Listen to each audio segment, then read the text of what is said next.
विद्यार्थी बंधू आणि भगिनींनो, रयत शिक्षण संस्थेचे महाराजा शिवाजीराव शिंदे महाविद्यालय श्रीगोंदा ज्युनियर विभागातील मराठी विषय शिक्षक श्री मखरे SP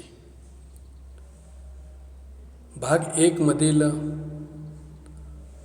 पाचव्या क्रमांकाचा जो पाठ आहे परिमळ, एक नामवंत लेखक प्रके अत्रे उर्फ प्रल्हाद केशव अत्रे, कवी केशव कुमार, कवी, नाटककार, विनोदकार, चित्रपट कथा लेखक, वक्ता, शिक्षणतज्ञ म्हणून परिचित असणारे प्रके अत्रे त्यांच्या असामान्य कर्तृत्वाने वाङ्मय क्षेत्रामध्ये आणि इतर अनेक मान्यवर क्षेत्रामध्ये त्यांनी मानदंड निर्माण केलेला आहे. अगोदरच सांगितलं, त्यांना केशव कुमार या नावानं त्यांनी काव्यलेखन केलेलं आहे. मराठी साहित्यामध्ये झेंडूंची फुले हा त्यांचा विडंबनपर काव्यसंग्रह प्रसिद्ध आहे. तो मी नव्हेच, साष्टांग नमस्कार, कवडी चुंबक, ब्रह्मचारी, डॉक्टर लागू, मोरूची मावशी इत्यादी अनेक नाटकं त्यांची लोकप्रिय आहेत. अशा गोष्टी, अशा गमती, फुले आणि मुले इत्यादी कथासंग्रह त्यांचं मराठी साहित्यामध्ये प्रसिद्ध आहेत. कऱ्हेचे पाणी हे आत्मचरित्रसुद्धा त्यांचं प्रसिद्ध आहे. साने गुरुजींच्या श्यामची आई या पुस्तकावर त्यांनी काढलेल्या चित्रपटाला सर्वोत्कृष्ट चित्रपटाचे पहिले सुवर्ण कमळ देऊन गौरवण्यात आलेलं आहे. 1942 साली जे अखिल भारतीय मराठी साहित्य संमेलन झालेलं होतं, त्या साहित्य संमेलनाचे ते अध्यक्ष होते. प्रस्तुत पाठ हा आचार्य अत्रे यांनी बहिणाबाईंची गाणी या काव्यसंग्रहातून लिहिलेली प्रस्तावना आहे. या प्रस्तावनेतून आचार्य अत्रे यांनी बहिणाबाई चौधरी यांच्या असामान्य काव्य प्रतिभेची ओळख आपल्या ओघवत्या आणि भावपूर्ण शब्दामध्ये करून दिलेली आहे. ग्रामीण जीवन, कृषी जीवन यांच्याशी निगडीत संस्कृतीचे बहिणाबाईंच्या मनावर खोल संस्कार झालेले होते. त्यामुळे त्यांची कविता ग्रामीण विश्वाचे व कृषी संस्कृतीतील शेकडो तपशिलांचे सहज संदर्भ देते.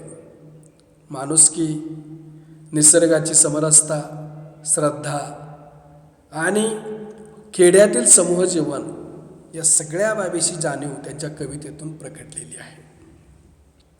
प्रस्तुत पाठामध्ये त्यांच्या खानदेशी बोलीचा गोडवा विशेष करून जाणवणार आहे.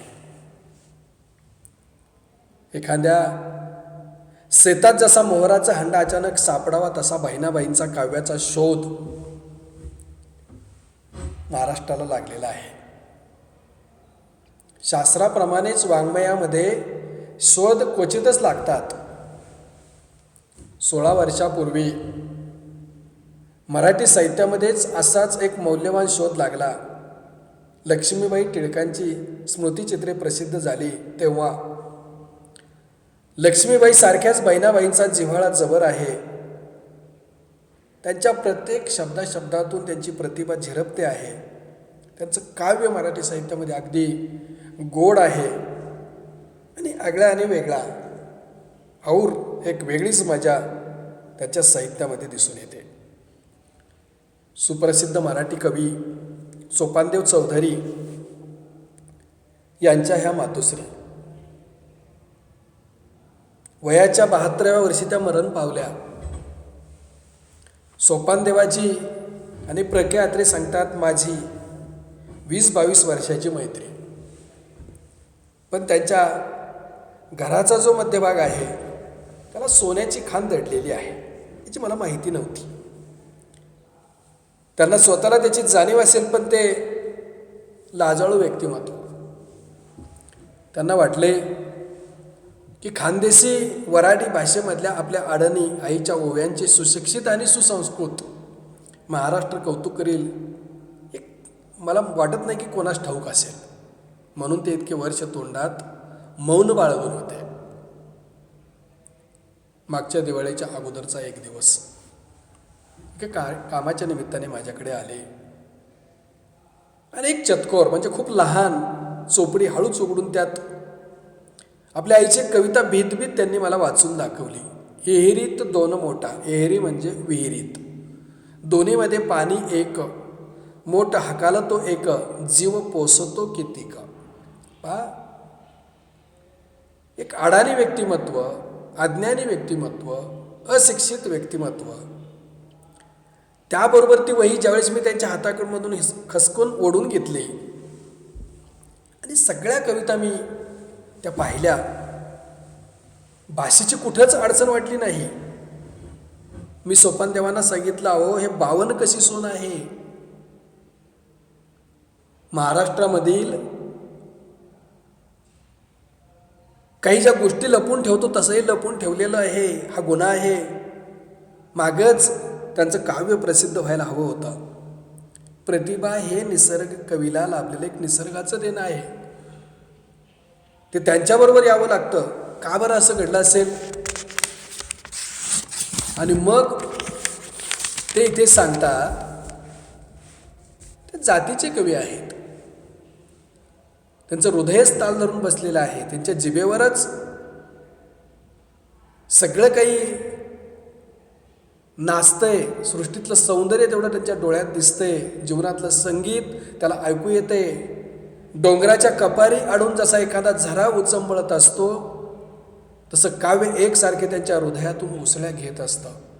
असं मानल्याखेरीज जगातील अमर काव्य असं जन्माला येतं, हे पुढं सुटणारं नाही. ज्या बहिणाबाईंनी कधी शाळेचं तोंड पाहिलेलं नाही, त्यांना लिहिता येत नाही, वाचता येत नाही, गावातील मंदिरं, गावातील लोक, समाज हेच माझी शाळा असे त्या म्हणत, आणि घरातलं घरकाम आणि शेतामधलं काम करता करता त्यांनी या गाणी रचलेली आहेत. त्यातली थोडीशी कोणीतरी टिपून ठेवली, पुष्कळशी त्यांच्याबरोबर गेली अशी एक अशिक्षित आणि कष्टाळू गृहिणी जात्यावर दळता दळता किंवा चूल फुंकता फुंकता माये भीमाई माऊली जशी आंब्याची सावली किंवा माझ्या माहेराची माले वाट मखमल असले जिवंत काव्य श्वास टाकावा इतकं सहजपणे करू शकतात. खरोखर अलौकिक आहे. बहिणाबाईंच्या प्रतिभेची जात फार निराळी आहे.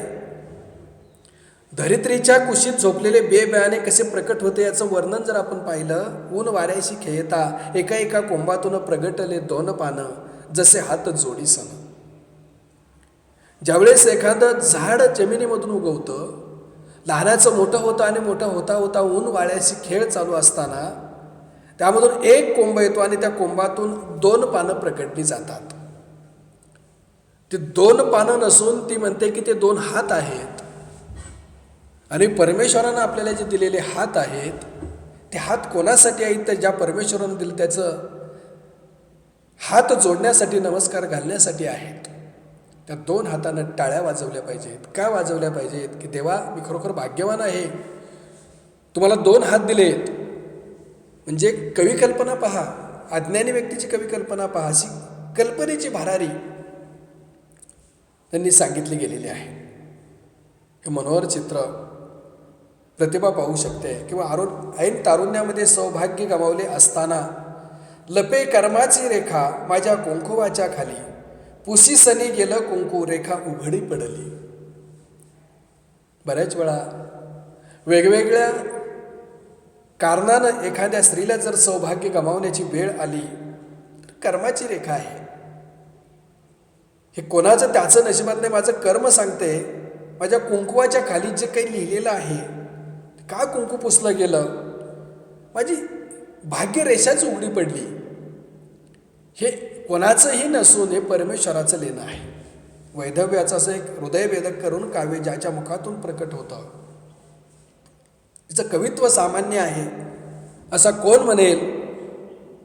सकाळी सकाळी उठून बहिणाबाई घरोट्यावर म्हणजे जात्यावर बसून ज्यावेळेस दळू लागतात आणि जात्यातून तिकडे पीठ पडू लागतं आणि इकडे त्यांच्या ओठातून काव्य सांडू लागतं, अरे घरोटा घरोटा. तुझ्यातून पडे पिठी, तसं तसं माझं गाणं पोटातून येतं ओटी. गरोटा म्हणजे जातं. मी ज्यावेळेस माझं जातं फिरवते त्यामधून पीठ पडत असतं.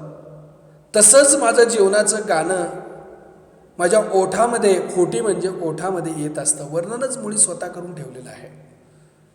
स्वयंपाकघरात जाऊन त्या चूल पेटवायला बसल्या आणि चूल पेटता पेटनाशी झाली तेव्हा तिच्यातून नुसताच दूर बाहेर पडू लागतो. त्या काव्यामध्ये संतापून चुल्ह्याला म्हणते, पेट पेट धोके येले, किती घेसी माझा जीव, अरे इस्तवाच्या धन्या, कसं आलं तुला हिव. धुके येला म्हणजे जळणाचा लाकूड फाट. अरे पेट घे लाकडा, माझा किती जीव घेशील. अरे विस्तवाचा धन्या, तुला हिव येतं की नाही. चूल पेटली, तवा तापला आणि भाकरी टाकताना हाताला चटके बसू लागतात. म्हणजे संसाराची रहस्य काव्यरूपाने त्यांच्या मुखावाटी ज्यावेळेस प्रकट होतात. अरे संसार संसार, जसा तवा चुल्यावर, आधी हाताले चटके, तवा मिळते भाकर. पण इथे संसार आहे. सगळ्या संसारातल्या गोष्टी अगदी सहज मिळाल्या गेल्या असत्या तर त्याचं महत्त्व कोणालाच राहिलं नसतं. तसं स्त्रीचं सुद्धा सांगितलं, संसारच असा आहे. ज्यावेळेस आपण चुलीवर भाकरी टाकतो, तव्यावर भाकरी टाकतो, तव्यावर भाकरी टाकत असताना हाताला चटके बसतात आणि चटका बसल्याशिवाय भाकरी मिळत नाही. तशा जीवनरूपी संघर्षामध्ये प्रत्येकाला चटके बसल्याशिवाय जीवनाचं महत्त्व लक्षात येत नाही. अनेक बाबी इथं त्यांच्या सांगण्यासारख्या आहेत.